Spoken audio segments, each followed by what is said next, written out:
And at this stage, the fact that you are here to be educated in this 1 hour that we are spending together is because you are wanting to invest in your own career. But why are you wanting to invest in your career? I think the reason is that each one of us wants to invest in ourselves because we want to lead more fulfilling lives. We want to be happier than what we are. That's the only reason why we invest in ourselves. If you are not clear that the investment you are seeking in your own self, including the time you are spending of 1 hour with me today, is not going to make you a little bit happier or not going to help you to find answers for becoming happier by investing in yourself, then why should you be part of this learning experience?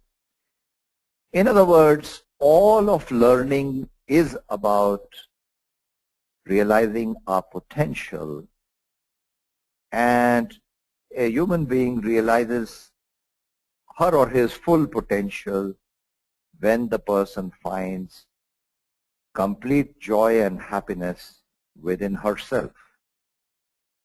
Not just for an hour or two, not just for an hour a day, not just for a month in a year, not just for a year in a decade, but a lifelong pursuit of happiness.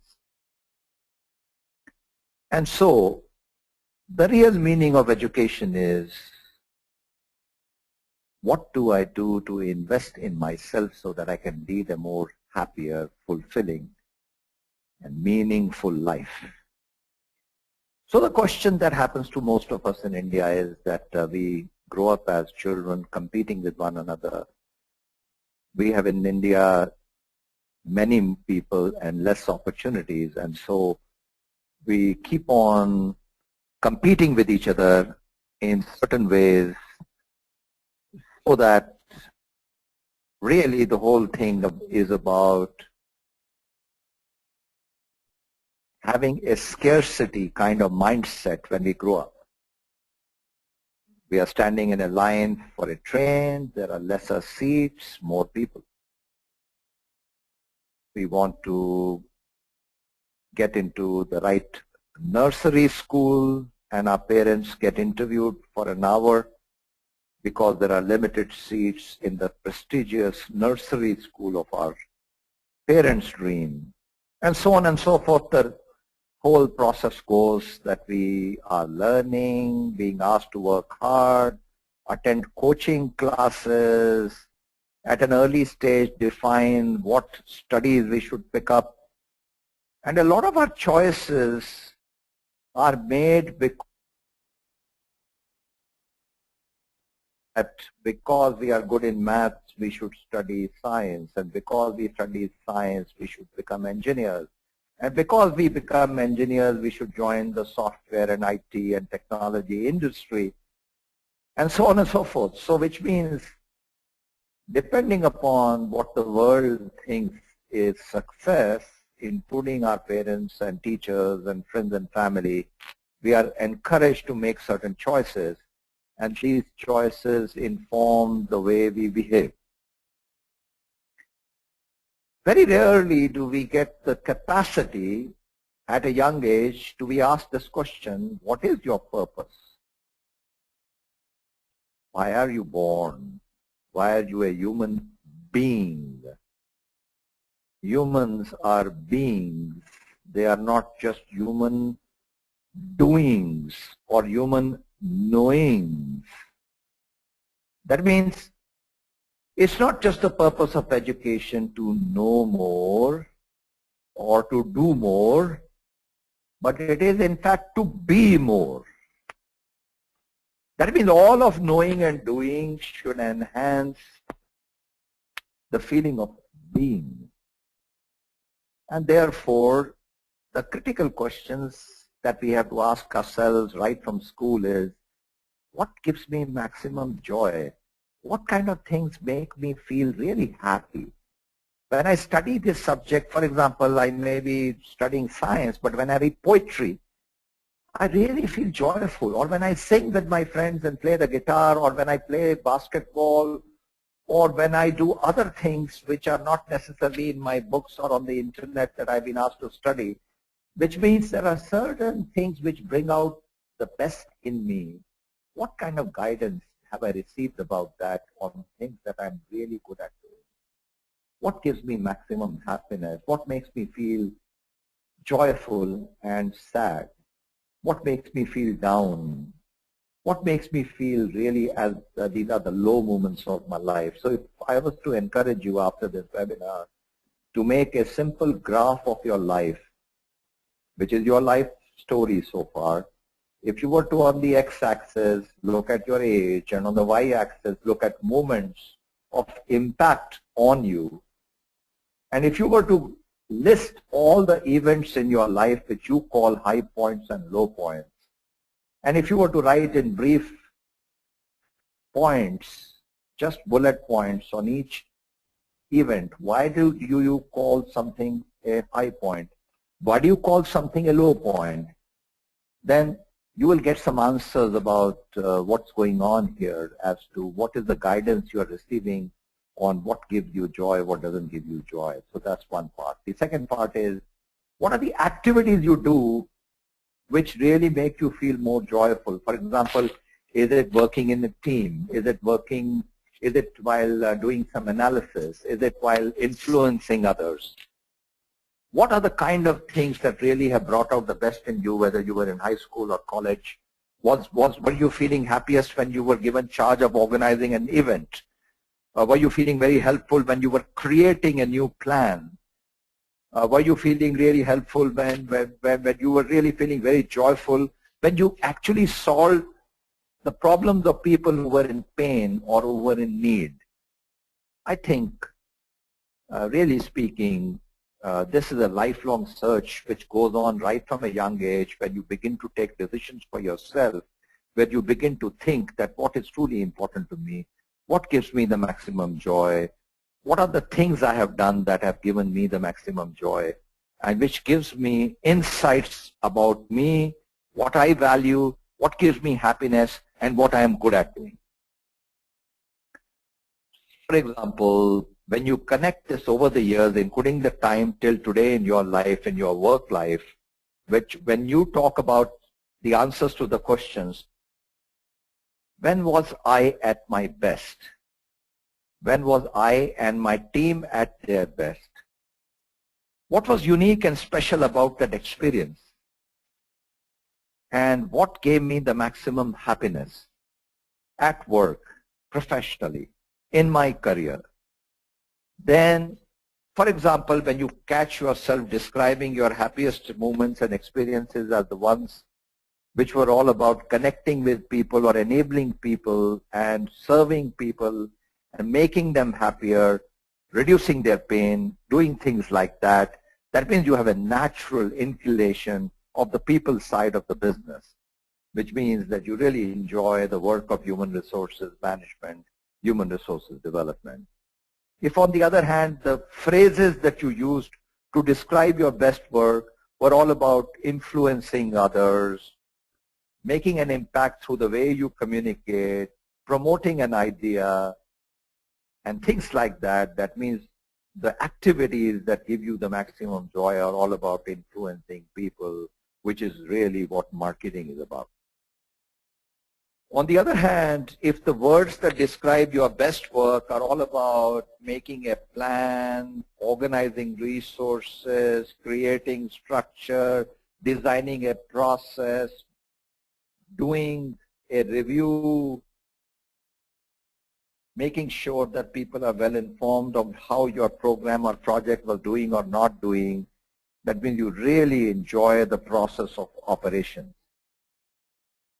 On the other hand, if the work that you have done which has given you maximum happiness is about the fact when you were asked to raise resources, understand how the numbers get interrelated with each other, analyze the quantitative aspect which gives you more insights about the way your team is functioning, the way the organization is actually delivering results, etc., etc. That means you really enjoy the field of management information, analysis, and things like the financial dimension of running the business. So which means, really speaking, the natural talent that you seem to have is toward the field of finance and managing the resources and getting the best out of them. On the other hand, when you use your own language to describe your best work, and when you watch that, if it is all about you are taking risks, thinking out of the box, developing new ideas and putting them to work and things of this kind, going on a path that others have not done, etc., etc., it means that you really enjoy creating something new, and therefore the whole field of entrepreneurship is something which is important to you. You could be an entrepreneur inside the company. The term for that is intrapreneur, which means you may be creating a new business, a new service, a new product, etc. inside the company. Or you may be doing something which is inside the company that gives you the joy, and you have this desire actually to become an entrepreneur by setting up your own organization, and therefore you are getting guidance that that's something that you are really suitable for. But based on your own best work is the starting point, and learning from people who have observed you doing your best work and getting feedback from them about what are your strengths and what do you enjoy doing the most is the starting point. There are some reliable psychometric tools which really help you to look at your own natural talent profile. And I think one of the world's most powerful talent mapping tools is a tool developed in Princeton by Caliper Corporation, the Caliper Profile as it is called.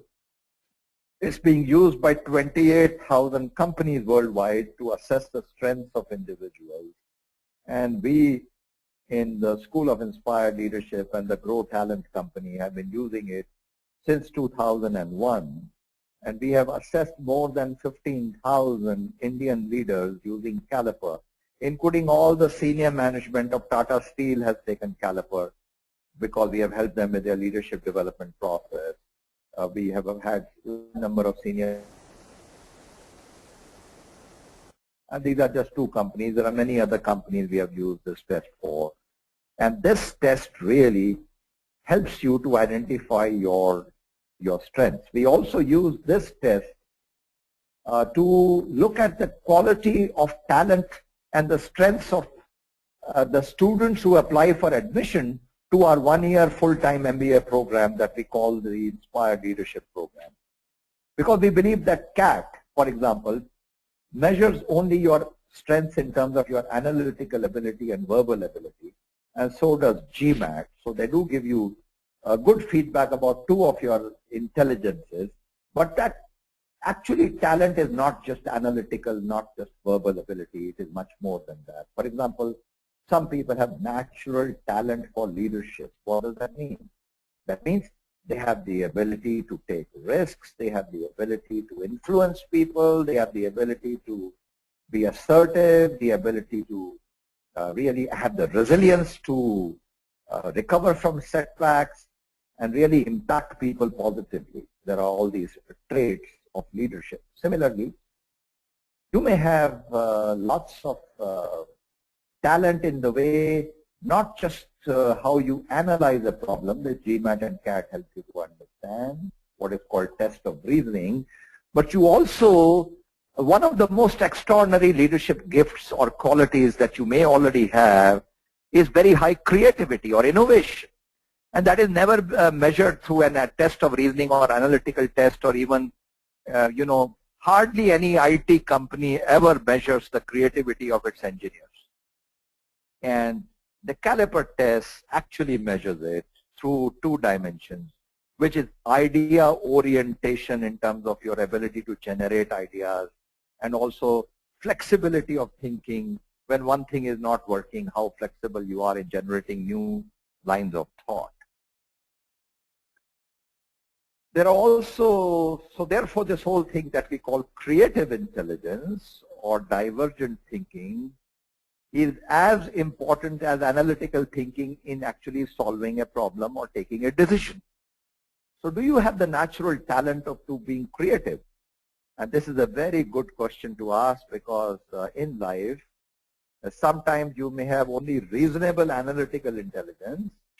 Therefore, you may have your percentile score on a CAT as 60 or 70, or you may have a GMAT score only of 500 or 550. But if your creativity score is very high, you can outshine any other person who may even be 99.9 percentile on CAT or in 750 on GMAT, because you have far more right brain creative thinking. And recognizing that in you is such an extraordinarily important gift you can give to yourself. Similarly, we know that talent is about the way you deal with people, which means the whole dimension of emotional intelligence, the way you deal with people, the interpersonal intelligence, and also the way you understand your own self and the impact you have on others. For example, when you listen to others, are you able to understand not just what they speak, but what they imply? Do you have the ability to put yourself into the shoes of others by getting out of your own shoes and truly understanding? You know, there is a big difference between empathy and sympathy. A few years back, I and Mr. Nandan Nilekani were speaking to a conference of all the Tata Group managing directors and CEOs. And Nandan was sitting in the front bench after he had given the talk, and I was speaking the next. And I made Nandan Nilekani and another chairman of a Tata company do an interesting experiment. I said, are you interested in volunteering for this experiment to understand the difference between empathy and sympathy? So Nandan said, why not? So he stood up along with the other persons, and I said, now, Nandan, will you step out of your own shoes by removing your shoes? He did that. Then I told the other person, without removing your shoes, can you step into Nandan's shoes? He said, well, that's very difficult. I said, you know, that is our problem in life. We do try to step into other people's shoes while still putting on our own shoes. I said, now, my friend, will you remove your shoes? And he did. And he now step into Nandan's shoes. And he did. And he said, yes, now I know how Nandan's shoes feel like. One of the world's greatest communication experts, Carl Rogers, told us the definition of sympathy. He said sympathy is about trying to understand others while still being yourself. And then he said empathy is about learning to understand others by stepping into their shoes.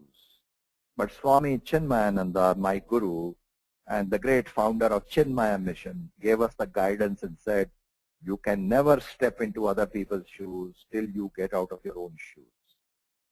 And that's what I made Nandan and the other guy do as an experiment. And I don't think they would ever forget that, because they found this very beautiful and simple definition of empathy, which is so important. The caliper test actually allows you to measure the level of empathy you have. Similarly, it helps you to understand the attitude you have towards serving others and really becoming their trusted advisor and consultant. It also helps you to understand the way you are managing your time by developing your own structure, by having a sense of urgency at work. So the way you do execution.